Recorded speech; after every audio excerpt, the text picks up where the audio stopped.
Hello， 大家好，我是君君。今天我们来做一道专属夏日的柠檬手撕鸡。首先准备好需要用到的食材，把提前用盐搓洗干净的柠檬切成片，再去掉里面的籽，这样才不会发苦。再切成小一点的块。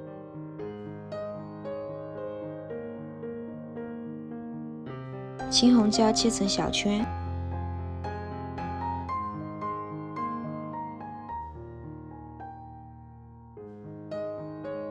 大蒜和生姜剁成末，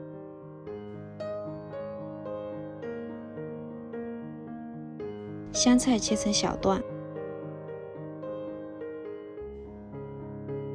小葱切成葱花。我们的配料就准备齐全啦。锅内加入清水，鸡腿冷水下锅。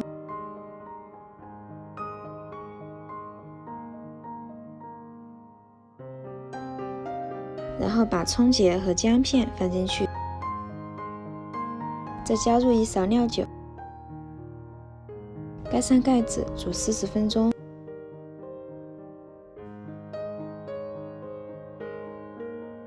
煮好的鸡腿捞出来过一遍冰水，这样肉质吃起来比较有弹性，鸡皮也比较抠弹。凉透之后把它撕成条。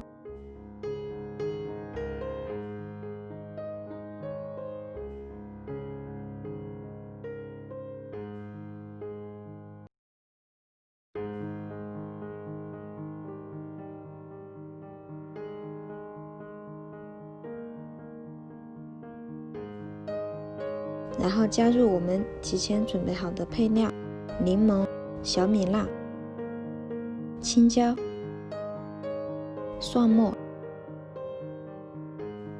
姜末、香菜。接着加入2勺生抽、1勺蚝油、1勺辣鲜露、1勺香油、1勺花椒油、2勺红油、1小勺鸡精、1小勺盐，然后将它们抓拌均匀。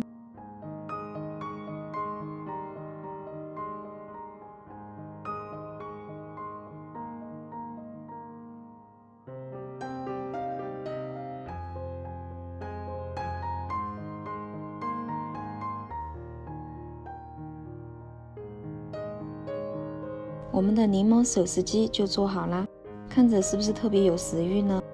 吃起来酸酸辣辣，特别的过瘾，做起来也非常的简单哦。喜欢你也赶紧试试吧。喜欢我的视频记得点赞加关注，每天更新一道美食，吃货别迷路哦。